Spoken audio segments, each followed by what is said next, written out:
مێژووی ئەسپ لەسەر زەویە مێژوویەکی زۆر کۆنا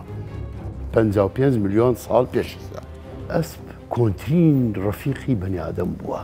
ئەو کاتە ئەسپ طبعاً ئاژەڵێکی زۆر بچوو گەورە بوو گەیشتە ئەم مەرحەلەیە کە ئێستا تایەتی ئەسپی سەرجیهانی مێژووی ئەسپی کوردی لەگەڵ مێژووی ئەسپی سەرەتای سەر ئەسپەکانی ئەم دنیاان یعنی ئەمن لە خوێندنێکە لە کتێبێکە بە مەزدەرێکی زۆر موهیمە کەسێکی زۆر بەڕێز یعنی زانستێکی زۆری لە تەهران نووسیوێتی بە مەزدەر و شتیوە ئەسپی کوردی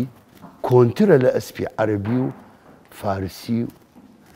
و تورکمانی و عەرەبی یعنی ئەم ئەسپانەی تر دابەزیونە لە ئەسپی کوردی ئەسپ لە منتەقەی زاگرۆز لە چیاکانی زاگرۆزدا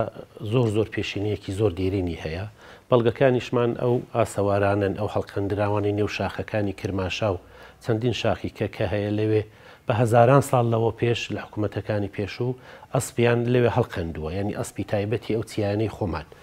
یەکێک لە بەڵگەکانمانە ئەسڵەن ئەو هەڵقەندراوانی نێو شاخەکانمان کە ئەسپ بووە لە دێرینەوە زۆر لە نەتەوەکانی کە پێشتر ئێمە ئەسپمان بووە کوردەکان یەکەم کەسایەک بوون لە منتەقەکانی لای ئیلام توانیوان ئەسپ ڕامکەن لە تاریخی بەشەریەتدا ئەسپی کورد گەنجینێگە ئەرە ئیمە بوو ئیمەی بەتایبەت کورد هەڵا ئەرە هەر نژادێک قومێک دەتوانێت خاص بودن دەتوانن ئەمایەتێ بکەن وەلی جێگەی ویژە و تایبەتێکی هەست ئەرە ئیمەی کورد ئەسپی کورد گەنجینێکە کە لە باوگەنمان وە پێمان ڕەسیە لە شەڕ لەگەڵیان بیە لە خۆشی لەگەڵیان بیە لە خەم لەگەڵیان بیە ئەسپێکە کە هەستەکەی کە خۆشەویستی خۆتی بۆ دەرەبڕێت لە ئەسپی کوردیە ئەسپیش هەر ئەکەوێتە سەر نەوعەتی ئەم ئەسپەی کە تۆ هەتەیە ئەتەوێت چۆن بێتوانە بەس ئەوەی کە ئێمە باسێکین ئەوەی ئێمە زەحمەتمان لەسەری کێشا بە نەزەری خۆم بەڕێی خۆم تاپترینی ئەسپی کوردی ئێستا لە حەمدی خوا دەست ئەم مەجموعانە کەوتووە کە ئێمە ئەو برادرانەی ئێمە کە پێکەوە هەیە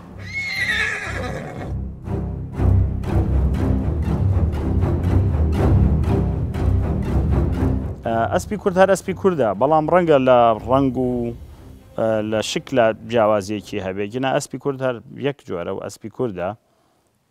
بەڵام ڕەنگە کۆمەڵێک ئەسپی باشی بەناوبانگ هەبێ لەوانە مەسەلەن سۆهرابە کامەرانە کۆمەڵی ئەسپی بەناوبانگەیە کە ئێستا لە ئێرانە باسەکرێ کە ئەمانە سەلمێنراوە کە ئەمانە دایک و باوکیان کووردە و ئەسڵی ئەم ئەسپانە ئەسپێکی کوردن و جگە لە شارە کوردەکانی ئێرانیش لە شارەکانی تریەک و ئەسفەهان و شارەکانی تری ئێرانیش ئەسپی کورد احتیمام و بایەخی خۆی پێدرێ زمینه اسب علاقه شدیدی به نژاد کرد داشتم و باعث شد لەناو ئەسبدا زۆر حەزم لە ڕەچەڵەکی کورد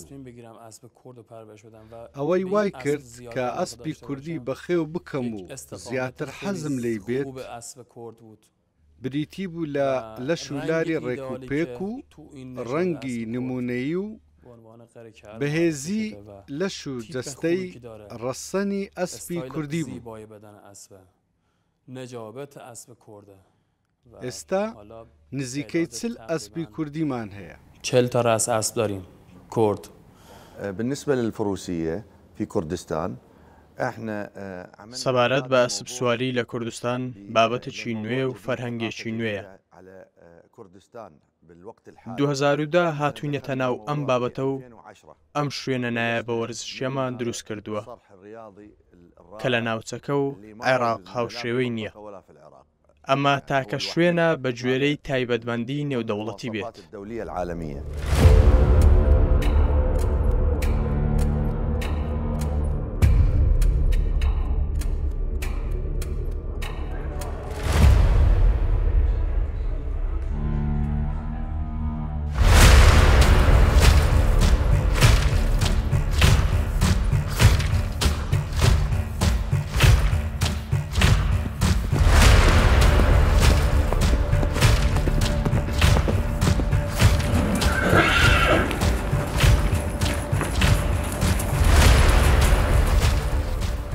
ئەسپی کوردی جۆرێکە لە ئەسپە خوێنگەرمەکان. یعنی ئەسپی کوردی، عەرەبی، فارسی، تورکمانی هەمویان ئەمانە تقریبەن نەوع ئەسپێکن. زۆر لە یەکەچن لە باڵا و شتیوە هەمویان وەزنیان 450 تا 700 کیلوگرام ئەبێ نابێ و ملێکی جوانی هەیە پانە قەوسێکی کەمی تایە باڵای بینی 155 تا 170 سانتیمیتر بەرزاکەیەتی. تقریبا لەگەڵ ئەسپی عەرەبە نزیکایەتێکیان هەیە بەڵام ئەسپی کوردی زۆرتر ئەسپێکی زیباییە یعنی زۆرتر بۆ سەر و کلگیری و بۆ بتوانێت خۆی تەڕحکە لە ڕووی ڕۆیشتنی لە کوردەواری خۆمان حەزیلەتی. الحصان الكردي أقرب حصان للخيول العربية. ڕەچەڵەکی ئەسپی کوردی نزیکترینە لە ئەسپی عەرەبی. تایبەتمەندیەکانی هاوشێوەی ئەسپی عەرەبیە لە خوێن و لە شێوە لە یەک دەچن. ئەسپی عەرەبی سەرکەلەیەکی جوانی هەیە. سەری ئەسپی کوردی لە چیاکان دەچێت لە چیاکان نزیکە. هێزی و شێوەی و مامەڵەی لە چیاکانەوە نزیکە. بەردەوام دەڵێن لە ڕووی تایبەتمەندیەوە ئەسپی کوردی لەگەڵ ئەسپی عەرەبی نزیکترینە. چونکە تایبەتمەندی و جوڵە و خوێنی لە ئەسپی کوردیەوە نزیکە. پێکەوە گرێدراون و ڕەنگە خوێنیشان هاوبەش بێت. خوددا دەیزانێ. بين الاثنين مشترك. کۆمەڵێک جاکاری لە شکلیا هەیە کە لە جایەکاتەوە لە ئەسپی عەرەب. لە ڕۆشتنیشە کۆمەڵێک جاکاری لە ئەسپی کورد و عەرەبا هەیە. ئەسپی عەرەب ئەسپی ڕاکردن بووە، ئەسپی سەحرا بووە، ئەسپی کورد ئەسپی شاخ و داخ بووە. بۆیە لە ڕووی حەجم و شکلێوە جیاوازی هەیە.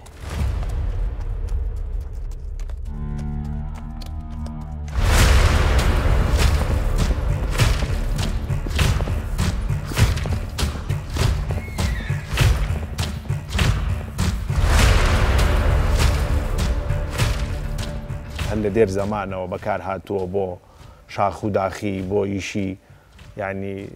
پیادەکردن هەموو بکاتێک بەکار هاتووە شۆڕشەکان بەکاریان هێناوە ینی ئەسپی کوردی ئەسپێک بووە مقاومە و تواناییکی زۆر باشی هەیە. ئەوانەی کە ئەسپی کوردی پێ ناسرێتەوە لە ناوچەوانیانایە لە سەریانایە سەریان ئەسپی بەراوردی بکەی بە ئەسپی ئینگلیزیان ئەسپی عەرەبی با بڵێن لەگەڵ ئەسپی کوردی جودایە ناوچەوانی ئەسپی کوردی ڕێکە. ناوچەوانی ئەسپی عەرەبی مایلەیەکی تایە ئەلەوا زیاتر ئەسپی کوردی و عەرەبی لە یەک جاکرێتەوە. پێستەکەی تەنکە تووکەکەی زۆر جوانە گوێی درێژ و باریکە قیترە ئەوەستێ چاوەکانی جوان و گەورەیە لوتی زۆر مهمە کە گەورەیە لەبەرچی هەتاکو لە کاتی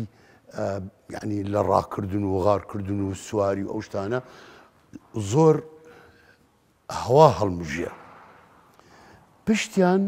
قەوسێکی کەمی تایە پانە نەرمە.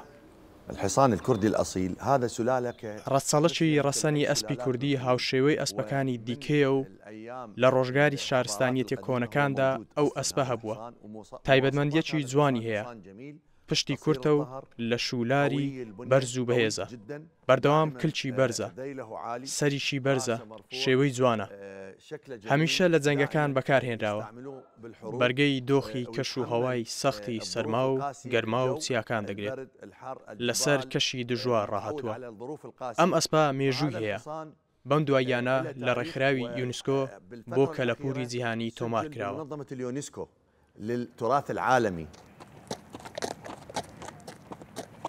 ئەسپی کوردی ئەسپێکی زۆر بە تەحەمولە. ئەسپێکی زۆر مقاومەی زیاترە لە مقارنەیەکی بە ئەسپە عەرەبیەکانی ئەوان ئەم لە توانە و تەحەمولیان زۆر زیاترە مانەوەی لە هەڵمەت و توانایە زۆر زیاترە لە ئەسپی عەرەبی. ئەم ئەسپانی ئێمە کە هەمانە هەموو دیێنەی هەیە هەموو فەحس کراون و هەموو فەحسەکانیشی لە بەردەستایە. کەسێک ئەگەر شارەزایەکی زۆریشی نەبێ ئەگەر شارەزایەکی سەرەتاییشی لەسەر ئەسپە بێتوانم بڵێم هەر بە چاوە توانێت ئەسپی کورد لە ئەسپی عەرەب جیا بکاتەوە. ئێمە دیارە ئەسپی عەرەب لەسەر ئاستی دنیا ئەسپێکی ناسراوە. یەکێ لە نەژادە باشەکانی دنیاە بەڵام ئەسپی کوردیش لە ئەسپی عەرەب خراپتر نییە. ناڵێم باشترە بەس نەڵێم لە ئاستی ئەسپی عەرەبایە لە لای من ڕەنگە ئەسپی کورد باشترین.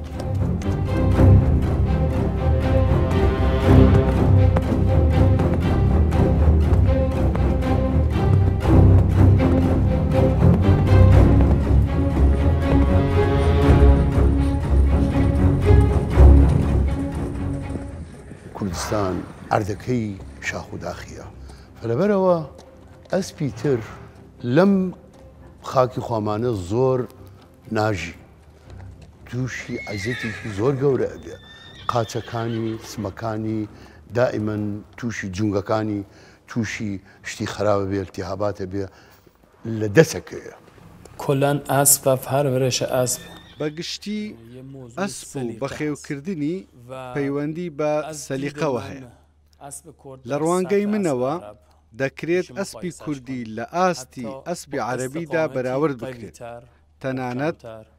لە شولاری بەهێزتر و تۆکمەترە و بۆ ئەسپ سواری ئازاد باشترە بە سەلیقەی من ئەسپی کوردی لە دنیادا باشترینە سەلیقەیما ئەسپ کورد بهترینە لە دنیا لە هەموو شۆڕشێکە لە هەموو شوێنێکە لە هەموو ڕسمێکی پیاوێکی گەورە ئەسپێکی مەشهوریشی هەیە یعنی لە بنەماڵی ئێمە لە باپیرە گەورەکانی من خۆم باسەکەم هەمیشە کە ناوی هەرکەمێکیان هاتۆ تێتی فەرزکە ئەسپە ڕەشی عەباساغا ئەسپەشەی حاجی حەماغا ینی هەمویان ئەم نەژادیان پاراست بوو لە شۆڕشەکانی کووردا دەوری گەورەی بینیوە لە شۆڕشی شێمەحمووی نەمرا لە شۆڕشی بەرزانی نەمرا لە شۆڕشەکانی کووردا لە شۆڕشی نوێ ئەسپی کورد دەوری گەورەی بینیوە یە چشتێکە کە سابت شدەست ئەرێ هەمومان کە لە ناو جەنگە سەلیبی عاملە پیشرفت و موفقیەتی سپاهە سەلاحدینی ئەیوبی یەکێکی ئەسپەکان بووە ئەسپی مقاوم وەگەردە منتەقەیە یەکێکی ئەوە بووە نکتەی جاڵب بێسە کە وەختێک سەلاحدین پیرۆز دەبێ ئەسپ هەتا عنوانێ پیشکەشی هەنێرێتە بووە کل دنیا حتى ئەسپ کورد لە ئەو کاتە معرفی بوو دە دنیا وەلی وەداخەوە وەناوی ئەسپ کورد شایدێ چون سوپاه ئیسلامیە وەناوی ئەسپی عەرەب معرفی بوو دە دنیا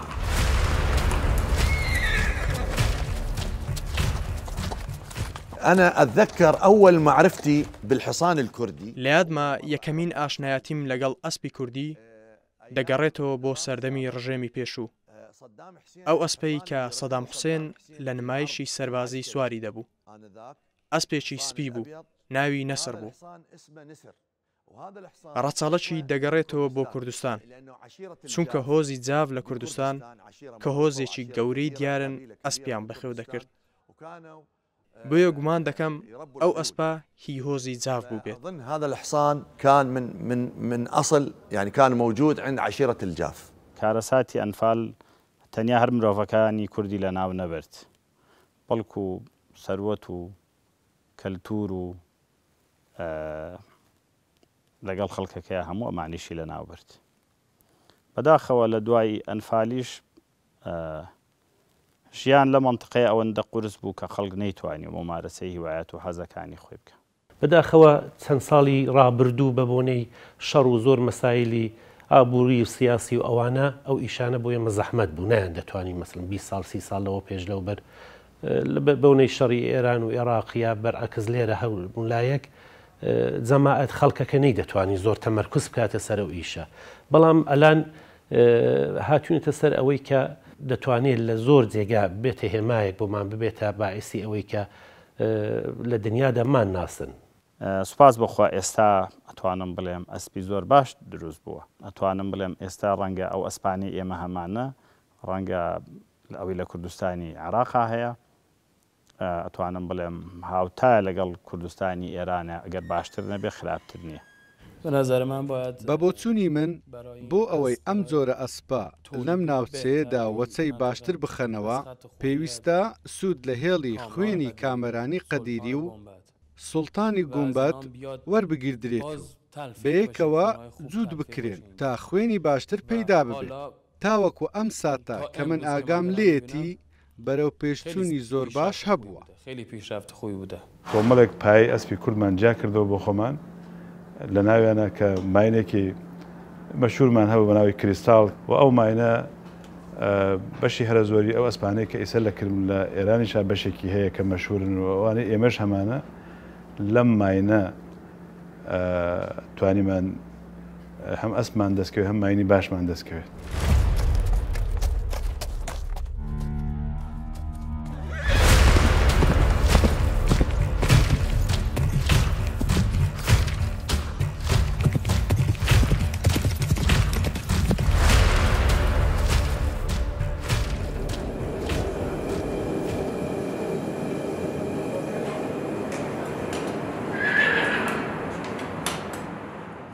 من لە ڕۆژهەڵاتە و شاری سنا تایبەت بەس بۆ ئەم مەجموعەی ماڵ کاکتاری سەگرمە دێن بۆ ئێرە چۆن ئەسپایەکی تایبەت و ڕەسەنیان هەیە ڕەسەنی کوردی دەگەڕێتەوە بۆ لایەنی ڕەسەنی سۆهراب و تووفان وانە کە یەک ڕەسەنی تایبەتن کەمانە تێکەڵاویان نییە و شتێکی نایابن لە ئێران و لێرش ئەم ئەسپانە ئەسپێکی مهم و ئەبێ خۆم ئەنجامی بدەم و شتێکی جوان و ڕێکوپێکیان بۆ بکەین.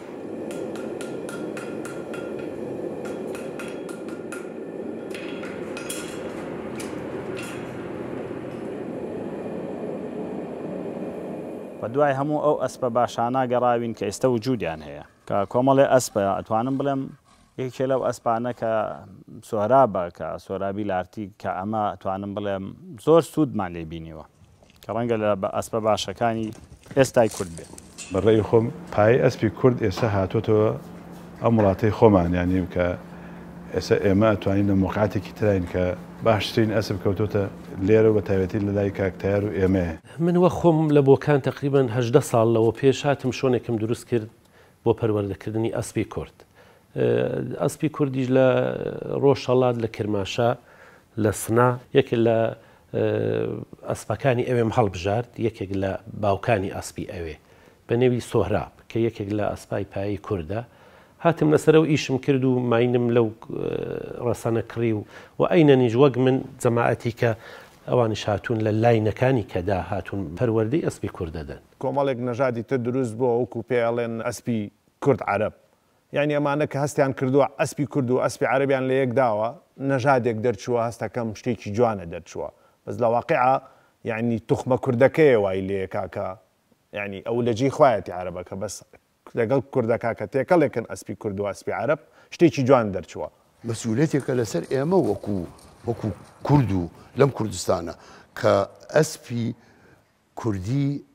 نێڵین خوێنەکەی تێکەڵ بکرێتەوە لەگەڵ ئەسپیکە. دائما الانتاج الخيول انتاج الامهار هەمیشە بۆ بەرهەمهێنان و کارامەیی ئەسب پێویستە ئەسپەکە ڕەسەن بێت دەبێت باوکەکە ڕەچەڵەکی کوردی بێت و دایکەکەش ڕەچەڵەکی کوردی بێت تاوەکو پارێزگاری لە ڕەچەڵەکی ئەسپەکە بکات. حافظ على نسب هذا الحصان. من ئەسپم بۆ کڕین و فرۆشتن نییە بۆ تیجارەت نییە و ئەو کەسانیشی کە هیوایەتیان ئەوە بێ کە ئەم نەژادە بپارێزن من ئامادەم ئەم سەروەتەی کورد بپارێزن من ئامادەم ئەسپیشان بدەمێ و هاوکاریان بن. واقعا میشه بگیم بەڕاستی دەتوانین بڵین بەرەو پێشچوونێکی زۆر باش هەبووە ئەسپی باش لە ئێران کردراون هاتوونەتە ئەم ناوچەیە و وەبەرهێنان و چاکسازی زۆر باش کراوە و زیاتر بۆ ئەم سەردەمە دەگونجێن. هیوادارین ئەم پرۆسەیە بەم جۆرە بەردەوام بێت و لە داهاتوودا وەبەرهێنانی زۆر باشتر لە ئاستی ئێران و عێراقدا ببینین و ئەم ئەسپانە زیاتر بە دنیا بناسێندرێت. انشالله که معرفی بشن بهتر برای دنیا. ئەسب لە تەواوی دنیادا بە سەنعەتێک بە پیشەسازیەک چاوی لێ دەکەن بە تەفریحێک چاوی لێ ناکەن تەفریح حتمما کە هەیە لە پەناوی جەماعەتی کە دەبێتە شاخەیە گەلەن وڵاتێکی و ئەمریکا دووەمین پیشەی پیشەسازی یا دووەمین سەنعەتی لە دوای نەفتەکەی پیشەی ئەسپە و ئەو پتانسیەڵەش لە ئەسپی کووردا هەیە لەوە مطمئین بن کە دەتوانین ئێمە گەنجێک کە دێت ئەو ئیشە دەست پێ دەکا هەم لەباری سەنعەتەکەوەی پێش بکەوێ هەم لەباری تەفریح و وەرزشەکەوەی. هیواداریم لەگەڵ یەکە و پاڵپشتی یەک و یەککردن ڕۆژ بە ڕۆژ کەیفێتی ئەسپەکانمان باشتر بێ. هیوادارم بتوانیم ڕۆژێک سەبتی جەهانی ئەسپ کورد بکەیمن و کومەکی یەک و یارمەتی یەک بتوانیم من کارێک بۆ ئەسپ کورد بکەیمن مختص نە ڕۆژهەڵاتە نە باشوور مختص کل کوردستانە. هذا الحصان لازم ئەم ئەسپە پێویستە لە کوردستان پەروەردەی بکات خەڵک بەخێوی بکات چونکە ئەسپێکی جوان و ڕێزدارە لە نێو باوانی ئەسپەکاندا. لأنه حصان جميل ومحترم بالنسبة بين سلالات الخيول. گرانترین ئەسب ئەمڕۆ لە ئەسپی زیباییە لە ئەسپی جوانیە ئەسپی عەرەب چوەتە سەروی ملیۆنە دلار و 2 ملیۆن و تا 10 ملیۆن دلاری ڕۆشتووە ئەسپی عەرەب. ئەسپی کوردیش تقریبا خەریکە هەندێک مەرحەلەی خوار ئەوانە ئەبڕێت بەڵام من بۆ خۆم جورئەت ناکەم کە لە لای خۆمە باسی فرۆشتنی یا سەردانیش بکەم بە سەروەتی ئەم میلەتە هێزانم. دروستە من زەحمەتێکم پێوە کێشاوە بەڵام کارێکی دروستم ئەنجام داوە هی ئەو میلەتەیە. من توانم بڵێم ئەسپەکانم لەو ئاستان کە احتیمامێکی گەوریان هەیە لای من وەکو چۆن احتیمام بە مرۆڤەکانتم ئاوا احتیمام بە ئەسپەکانتم ئەسب لای من احتیمامێکی زۆر گەورەی هەیە ئێمە کوردین ئەمەش ئەسپی کوردیە فەلەبەرەوە ئێمە گەرەک بیپارێزی